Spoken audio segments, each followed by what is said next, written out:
నమస్తే అండి, నమస్తే ఎవ్రీవన్. చూస్తూనే ఉన్నారు కదా థంబ్నెయిల్స్లో. విషయం ఏంటి అని అంటే ముఖ్యమైనటువంటి విషయంగా చెప్పుకోవచ్చు దీన్ని. గత కొంతకాలంగా క్రైస్తవుల మీద విద్వేషపూరితమైనటువంటి దాడులు జరగడం, ఎవరైతే కొందరు వ్యక్తులు సువార్త ప్రబోధం అని చెప్పేసి కరపత్రాలు పంచుతున్నా, లేదా వాళ్ళ చర్చిలోకి వెళ్ళి మొన్న సమ్మర్ టైంలో రకరకాల వాళ్ళ క్రిస్టియన్స్కి సంబంధించినటువంటి మీటింగ్స్ జరుగుతున్న, వాళ్ళ పిల్లలకి సంబంధించిన సండే క్లాసెస్, సమ్మర్ క్లాసెస్ జరుగుతున్నటువంటి సందర్భాల్లో కూడా అనేక మంది ఇది ఒక మతపరమైనటువంటి దేశం, మీరు ఇలాంటి కార్యక్రమాలు చేయకూడదు, బైబిల్ని, సువార్తని, లేకపోతే ఈ క్రైస్తవ సంబంధించినటువంటి ప్రచారాలు నిర్వహించకూడదు అని చెప్పి రకరకాల వ్యక్తులు, మత ఉన్మాదులు, మత విద్వేషకారులు వీళ్ళందరూ కూడా వాళ్ళ మీద దాడులు చేయడం, వారి యొక్క మత స్వేచ్ఛను అడ్డుకునేటువంటి సందర్భాలు అనేకమైనటువంటి చూస్తూనే ఉన్నాం. ఆ విధంగా ఎవరైతే ఐక్య లాయర్ల బృందం అనేటువంటి వాళ్ళు కలిసి ఒక ఫ్రంట్గా ఏర్పడి సుప్రీంకోర్టు యొక్క గ్రీవెన్స్లో ఆంధ్రప్రదేశ్లో జరుగుతున్నటువంటి మత విద్వేషము, ఒక మతాన్ని అణిచివేయాలని చూసేటువంటి పరిస్థితులను దృష్టిలో ఉంచుకొని వాళ్ళందరూ కూడా అక్కడ కేసు ఫైల్ చేసి గ్రీవెన్స్లో చేయడం జరిగింది. తదనంతరం కూడా ఆ యొక్క సుప్రీంకోర్టు ప్రత్యేక ఉత్తర్వుల ద్వారా ఈ ప్రభుత్వంలో మనం ఎలా అయితే కేంద్ర ప్రభుత్వంలో ఒక దేశానికి ప్రథమ పౌరుడుగా రాష్ట్రపతిని, ఇండియన్ ప్రెసిడెంట్గా మాట్లాడుకుంటూ ఉంటాము, అదేవిధంగా రాష్ట్రానికి గవర్నర్ అనేటువంటి వ్యక్తి ప్రథమ పౌరుడుగా ఉంటారు. ప్రభుత్వానికి సంబంధించినటువంటి కార్యక్రమాలన్నీ కూడా అతని పేరు మీదే జరుగుతూ ఉంటాయి. రాజ్యాంగబద్ధమైనటువంటి ప్రథమ పౌరుడు, రాజ్యాంగబద్ధమైనటువంటి ఉన్నతాధికారి గవర్నర్గా మన రాజ్యాంగంలో పేర్కోవడం జరిగింది. ఈ విధంగా ఆ గవర్నర్ కార్యాలయం నుండి ఆంధ్రప్రదేశ్ రాష్ట్ర ప్రభుత్వానికి, పోలీసు ఉన్నతాధికారులకు కూడా ఒక నోటీస్ వెళ్ళడం జరిగింది. అదేంటి అని అంటే ఆ నోటీస్ యొక్క ఉద్దేశం, ఆంధ్రప్రదేశ్లో ఉన్నటువంటి క్రైస్తవుల మీద దాడులు ఏ విధంగా జరుగుతున్నాయి, వాటిని అరికట్టడంలో మీ యొక్క బాధ్యత ఎంతవరకు ఉన్నది, నిర్లక్ష్యంగా ఉన్నారా, లేకపోతే బాధ్యత రాహిత్యంగా ఉన్నటువంటి వారిపై చర్యలు తీసుకోండి, మతపరమైనటువంటి గొడవలు, రిలీజియస్ రియోట్స్ ఏవి కూడా జరగకుండా సమైక్య భావంతో అందరూ కూడా ముందుకు వెళ్ళే విధంగా చూడండి.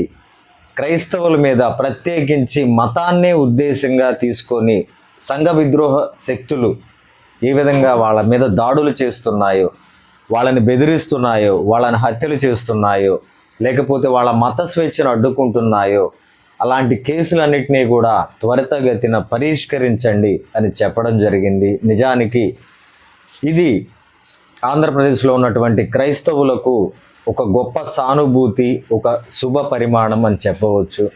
ఎందుకంటే ఈరోజు మతం అనేది విద్వేషకారుల చేతిలోకి వెళ్ళడం, యాంటీ సోషల్ ఎలిమెంట్ చేతుల్లోకి వెళ్ళడం వల్ల ప్రతి ఒక్కరూ కూడా నిజానికి సదరు మతాన్ని ఆ వ్యక్తి అవలంబించకపోయినా, ఆ మత ధర్మాలు ఆ వ్యక్తికి తెలియకపోయినా కానీ ఎదుటి వాళ్ళని మీద విద్వేషం పెంచుకొని, అసూయ పెంచుకొని, కక్ష సాధింపు చర్యలతో మతాన్ని అడ్డు పెట్టుకొని ఆ మత స్వేచ్ఛను కాలరాయాలి అనేటువంటి ఉద్దేశంతో హంతకులు, దుర్మార్గులు, వసూలుదారులు, అంటే మతం పెట్టుకొని వసూలు చేసుకునే వాళ్ళు కూడా సదరు మతాన్ని ఒక అస్త్రంగా చేసుకొని ఈ క్రైస్తవ మైనారిటీల మీద, వీటన్నిటి మీద విద్వేషాన్ని చిమ్ముతూ దాడులు చేయడం, ఇవన్నీ కూడా చాలా ఎక్కువైపోయినాయి.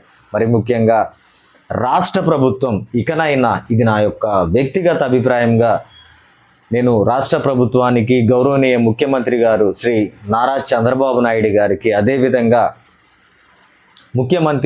మంత్రి స్థాయి వ్యక్తి అయినటువంటి లోకేష్ బాబు గారికి చేసుకున్నటువంటి విజ్ఞప్తి కూడా ఇదే. అదేంటి అని అంటే మతపరమైనటువంటి అశాంతికి ఆంధ్ర రాష్ట్రం ఎప్పుడూ కూడా కేంద్ర బిందువుగా ఉండకూడదు.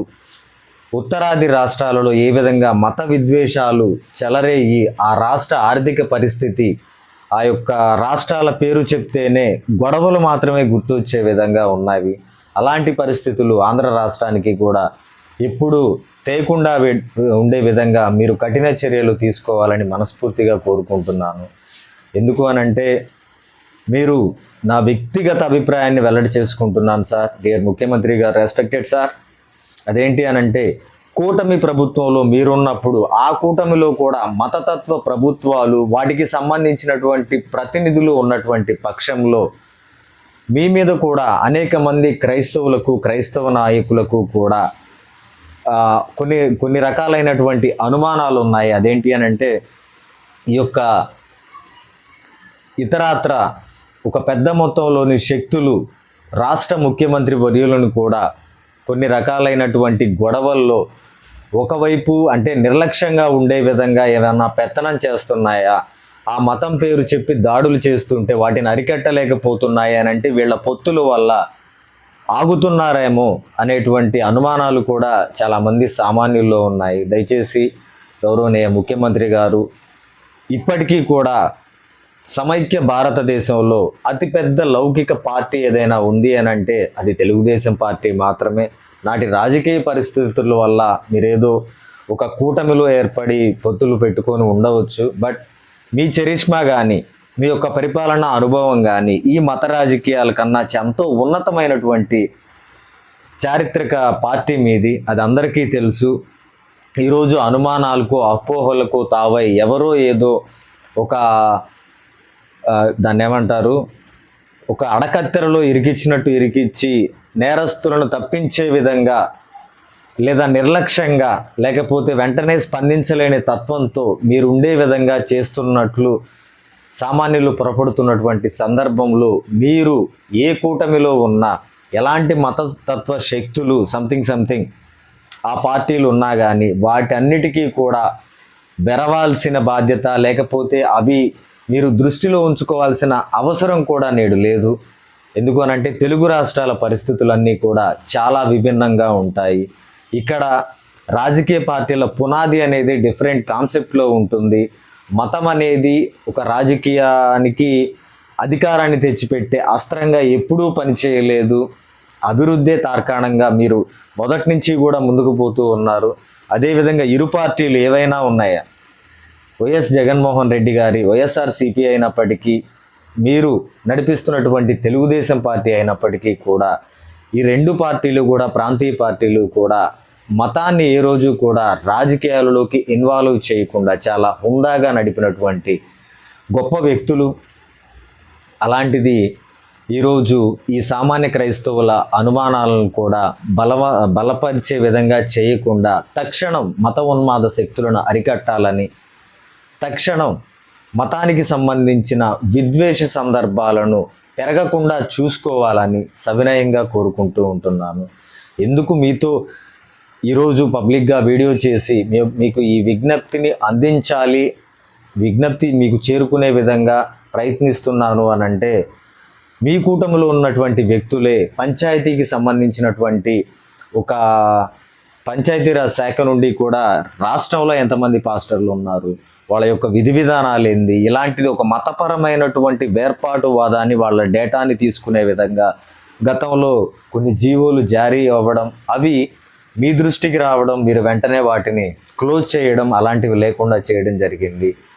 అలాగే మరొక కారణం ఏంటి అనంటే మీ కూటమిలో ఉన్నటువంటి వ్యక్తే నేను ఒక మతానికి చెందిన వాడిని, ఆ మతం కోసం ఎంతకైనా చేస్తాను, ఆ మతం కోసం మీరు రోడ్ల మీదకి రండి, లేకపోతే ఆయన ఒక అధికారం కలిగినటువంటి మంత్రి అయి ఉన్నప్పటికీ కూడా ప్రజలకు న్యాయం చేయాల్సిన సందర్భాన్ని వదిలేసి ప్రజలను వాళ్ళ యొక్క ఇబ్బందులను వాళ్ళ మధ్య పెరుగుతున్నటువంటి విద్వేషాన్ని సమీక్షించాల్సింది పోయి మీరు రోడ్ల మీదకి రండి అని రెచ్చగొట్టే విధంగా మీ కూటమికి సంబంధించినటువంటి అధికారం కలిగినటువంటి మంత్రివర్యులే తనకు ఒక స్టాంప్ వేసుకోవడం, ఆ విధంగా ప్రవర్తించడంతో అనేక అనుమానాలు ఈరోజు గౌరవ తెలుగుదేశం పార్టీ మీద కూడా స్థానిక ప్రజలకు, సామాన్య ప్రజలకు కూడా అనుమానాలు ఏర్పడటం జరుగుతూ ఉంది. వీటన్నిటినీ నివృత్తి చేసి దయచేసి లా అండ్ ఆర్డర్ ఎప్పుడూ కూడా నిర్లక్ష్యంగా ఉండకుండా, ఎప్పుడూ కూడా ఏదైతే